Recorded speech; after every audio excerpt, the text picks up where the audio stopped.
ما در اینجا قطعی دوملای محترم صحبت داریم اطراف بعضی مسائل شرعی و یاد گذشته ها میکنیم. ایشان قاری اومد الحال از دهنی در تاکید گفت که مردم اونجا منتظر هستند، مردم میخوان گوش کنن یک چیزی بشنون. علمی که همین فقط برای خودت بگیری یگون فایده و منفعت نمیده. از علم بهره‌ور میشوند مردم که برای دیگران باشه، چیزی را که میدونی به دیگران برسونی. از همین خاطر ان شاء الله سعی میکنیم یک حدیثی را از احادیث گهربار پیامبر صلی الله علیه و سلم با اندک شرح توضیحاتش ان شاء الله با سمع حضار محترم برسونیم. بعدا قاریای محترم در محفل شرکت دارن، قاریای خیلی شیرین کلام و شیرین زبان. بعد رشته سخن به او حضرتون میدیم. امام نسائی رحمه الله تعالی که یکی از ائمه حدیث محسوب می شود، سنن نسائی در قطار صحاح سیته هست. حتی از روی صحت حدیث بسیاری از محققین بعد صحیح بخاری و صحیح مسلم در جای سیم سنن امام نسائی را میگذارند.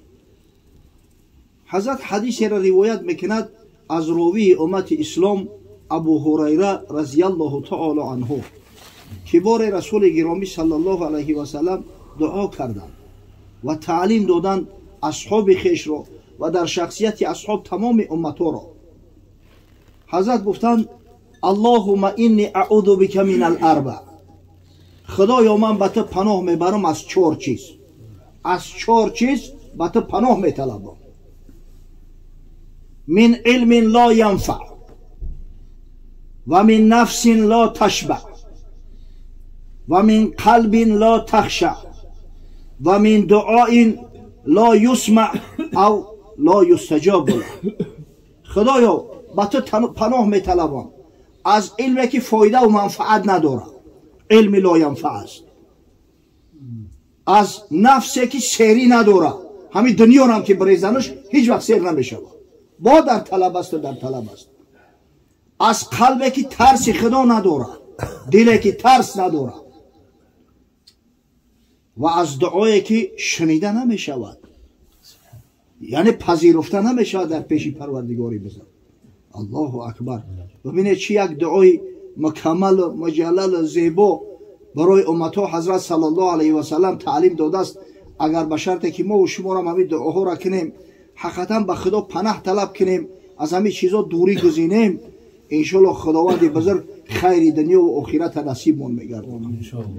اول حضرت از علم لا ینفع به خدا پناه طلب کرده است. ولی بعضا همین سخنها زیاد میشن. علم افضل است یا مثلا دین؟ علم افضل است یا عبادت؟ عجیب یک سوالایی داریم. در صورتی که ما همین وقت علم میگن، علم همو با طریق عام میگیرن.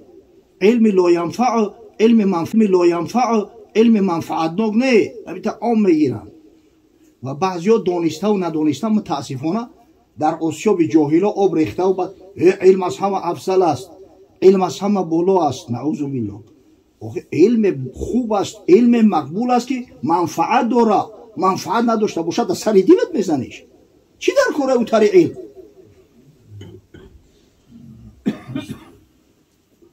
سبحان الله. پس از خدای تعالی همیشه طلب علم منفعت نکنه. حضرت میگفت رب زدنی علما، خدایا علم زیاد کن. و اعوذ بک من علم لا ینفع، و به تو پناه طلب میکنم از علمی که منفعت نداره. حتی همون علم منفعت نکم از برای خدا از دین بهتر شده میتونه، از عبادت بهتر شده میتونه. یک شخص علم نماز داره، علم روزه را داره، اما نماز نمیخونه و روزه نمیگیره. آیا گفته میشه که همین آدم از آدم نمازخوان و روزگیر اولاتره، بهتره؟ هرگز گفته نمیشه. زیرا علم حتی اگر همون علم منفعت نکم باشد، یک وسیله هست برای رسیدن به همون حقیقت حال. انسان برای زندگی احتیاج به طعام داره. اگر طعام نخوره شاید که هلاک شود. آیا گفته میشه که همین طعام از انسان در اولاتر و بالاتره؟ برای رسیدن به یک مکان احتیاج به ترانسپورت داره. گفته میشه که همون ترانسپورت از انسان بهتر است. قبل از او که آدم گپ زنه باید کمک اندیشه کنه. خصوصا که علم وقتی عام میگیری علم لاینفع هم در او میدونه. یا خدا پناه بده از علم لاینفع. علم لاینفع دو قسم شود. علم به منفعته که اصلا هیچ فایده نداره، انسان از خدا دور میکنه، انسان از حقیقت واقعی دور میکنه، فقط سفسطه است، یعنی همه مزخرفات و چیزایی که اصلا لازم نیست، حیات فقط در او صرف میکنی، امرت به بیهوده میگذره و خلاص. خداوند از این طریق علم پناه بده. در زمان شوروی علم های بدن مثل نوشت اتئیزم، نوشت کمونیزم، دیالکتیکی ماتریالیزم، اشتریکی ماتریالیزم، هم خیلی سفسطه ها خیلی زیاد بدن، همین با نام علم یاد میشوند. اتئیسم علمی، کمونیسم علمی. آخه این چی علم است؟ این علم لاینفع، اصلا لازم نیست. قسم به الله این را از خواندنش نخواندنش افضل بهتره. خدا رحمت کنه حضرت مولوی روما قصه میکند در مثنوی شریف، میگه یک عربی بار کرده اشتره، دو جوال زفت از دانه پره، خود نشسته بر سری هر دو جوال. یک عربی میگه در بالای شتر دو خلطه را بار کرده، ایده طرف کشول در آن بین خلطه ها خود شیشتگی هست. یک حدیث انداز کرد او را سؤال، از وطن پرسید و آوردش بگفت، و اندران پرسیش بس درها بسفت. یک آدم همونجا در قدی رای استودگی وقتی عربی را دید، بعد سؤالش کرد برادر کجا میرای؟ بعد از آن گفتش که این هر دو جوال چیست آگنده، بگو مصدوق حال. بعد سؤالش کرد که در خلطه ها چی داری؟ چی میبری؟ اخیر کار نمی میشود که ای گجایی و کی و با اخیر چی داری؟ چی میبری؟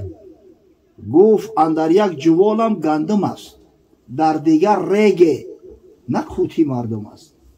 گفت در یک خلطه گندم دارم و در یکش قم پر کردگی هم، در بالای قم رفته است، بیابان هم از ریگزور. گفت تو چون بار کردی آن ریمال؟ ای خونه آباد. گفت چطور تغمیتی؟ او هم تایپات همه قمه چی بار کرده یا بالای شتری بچوره؟ گفت تا تنها نماند آن جوال. گفت با او خاطر پرش کردم که همو موازینت رعایه شود، یا بار نگیره. اگر همه گندم در یک خلطه هم تکشولش میکردم شتر زور می اومد، انا برای همو ترازو توغری شیدم موازینت یک خلطه دیگه در قم پر کردم با وزنی همو کشولش کردگی هم. گفت نیم گندم آن تنگ رو در دیگر ریز، از پی فرهنگ رو تو سبو گرده جوال هم شتر. یک خونت پری گندم. گفت اوخی دو خلطه داشته بیمار داری، همون خلطه گندم من نمیشه در این خلطه خولی بریز، ای دو طرف کشولش که موازینت هم میشوه، اوخی باری شتر هم یک برابر کمتر میشوه، تو سبو گرده جوال هم شتر. گفت شاباش ای حکیم فضل حر، این چنین عقل زکاوت که تو راست، تو وزیری یا شهی برگوی راست. یک آفرین، با خدا عقلی من نگرفته ایگه پوره. سبحان الله، با این عقل این زکاوتت راست شد بگو تو پوچوی وزیری تو کی؟ گفت این هر دنیم از آمه ام، بینگره در حال اندر جامعه ام. گفت نه وزیر من نه پوچو، رنگ بین حال پرس. همین پرگی های لباس من نمیبینه که پوچو وزیر پرسیدستی. گفت اشتر چند داری؟ چند گو؟ ای نبوشه. گفت انشالله تو مال داری. چند شتر چند گو داری؟ گفت نه این و نه آن ما را مکو، خاک ندارم. گفت بسیار کوکو نکن. گفت پس از نقد پرسم، نقد چند؟ چون تی تنها رو مشهوری پند. گفت نباشه با این زیرکی تا البته همه سوم و سنگ تا همشه تیلو کرده در تای زمین گور کرده، راست شب گفت تو دانه خدا چندین اور داری؟ گفت والله نیست یا وجه العرب، در همه امرم حضور قوتی شب. قسم به الله گفت همین یک پول ندارم که اوژین بخرم، اینه برای اوژین کردن پول ندارم. مرمرو زین نعمت علم و هنر، نیست حاصل جز صدا و دردی سر. ای همی که علم ای همی که فرهنگ دانش، همی غیری دردی سر هیچ فایده ندارم. ای همی که علم ای همی که فرهنگ دانش، همین غیر دردی سر هیچ فایده ندارم. پس عربی گفت گم شو از برم تا نبارد شومی تو بر سرم. تز گفت عربی تبکش دفع خطای پیش چشمم. دور دارین حکمت شومت زمان. گفتی تو شوم است بر اهل زمان. دفشه گفت ای حکمت هم بزارم، ای عقل فراست هم بزارم. یک جوالم گندم و نیم زیرک به بود زین حیله های مردره. ای سرد مونا انده اینمی در یک خلطم گندم میگیرم، در یک دیگهش قمپر میکنم، نه که به هر حال دارم آخی گندم دارم قدیم. حالم ای حالی تر خیلی بهتره. احمقی هم بس مبارک احمقی است.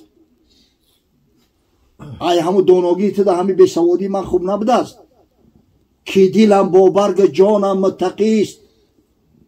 اگه مقصد این گندم دنیا نیست آخی. حضرت مولوی برامز گپ بزنه و معناش همیه که آخه من توشه آخرت دارم، علم ندارم، عبادت دارم.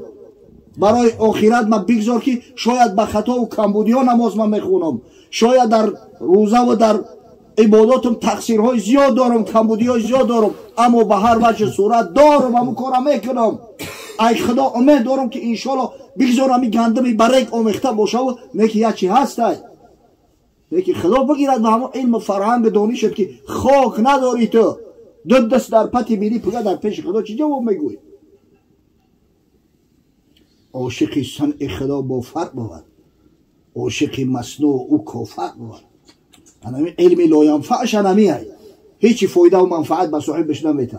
پگه میبینی آدمایی که سواد ندارن، علم ندارن، اما ترس خدا دارن، محبت خدا دارن، طاعت عبادات دارن، همه بالاگذر تر در جهنم میپرتویند، در اسفل سافلین میسوزی. قسمت دوم علم لاینفع، علمی که منفعت داره، علم خود، اما متاسفانه صاحب همه علم با علم عمل نمیکنه. با علم که عمل نکردی او دردی سرت میشه، هیچی فایدت نمیرسونه. زیرا حاصلی همه ببینه غرض از درخت حاصل باشه، اگر درخت مشنونی مهنت میکنه که حاصلش بگیرم، غرض از همه علمم همه حاصلش همه عمل کردن ای. عمل که نباشه هیچی نیست. علم باید با عمل باشه، به عمل که باشه علم لاینفع اجزا میکنه برای صاحب باشه. در خبر اومده است ابن عساکر در کتاب معروفش تاریخ دمشق از ولید ابن عقبه ابن ابی معید روایت میارد که پیامبر خدا صلی الله علیه و سلم فرمود اذا دخل ان الناس من اصحاب الجنه یطلعون علی اناس من اصحاب النار. حضرت پیغمبر گفت که یک گروه از جنتی ها یک قسم دیگر را میبینن از دوزخی ها، میشناسن شو، در همین دنیا میشناختن شو. شاید حجاب ای پیش چشمشو بگیرن، شاید رنگ که اینه در همین دنیا ما میبینیم واتساپ میکنن، خاک بالا میکنن، همدیگر قدیگر میزنن، نگاه کرده به همین شکل صورت باشه. شاید این خبر توسط ملائکه ها رسانده میشود، این شما درک ندارید، اما خبری پیامبر صادق مصدوق است که میگه یک گروه از جنتی ها با یک گروه از دوزخی ها ملاقات میشوند. فیقولون بما دخلتم النار فوالله ما دخلنا الجنه الا بما تعلمنا منكم. سوالش میکنه ای بچه بچی شما داخل دوزخ شده، چرا شما را خدای تعالی در دوزخ پرداخته است؟ قسم به ذات پاک سبب جنت اومدن ما نمو سخنان شما شد، گپای شما را گوش کردیم، با گپای شما عمل کردیم، خداوند مستحقی جنت بگردونده است. شما را چی درد رسیده است که در قعر جهنم میسوزه؟ فیقولون انا کنا نقول ولا نعمل. در جواب میگن ما هم کثافت به سعادت بدیم که میگفتیم خود ما عمل نمیکردیم. از من بگوی عالم تفسیر گوی را، گر در عمل نکوشی نادان مفسری. باغی درخت علم ندانم بجز عمل، با علم اگر عمل نکنی شاخ ببری. امروز غرهی به فصاحت که در حدیث هر نکته را 1000 دلایل بیاوری، فردا فضیح باشی در موقع حساب گر حیله بیاری و عذر بگستری. و حضرت به یک علم میگه علم آدمیت است جوان مردی و شرف، ورنه ددی به صورت آدم مصوری. و علم چی است خودش؟ جوان مردی است، جودای، شرفای، تقوای، عبادتای. و اینو تو یک حیوانی به هم شکل صورتت مثل انسان های، نباشد عقل فراستت مثل یک حیوان های. سبحان الله.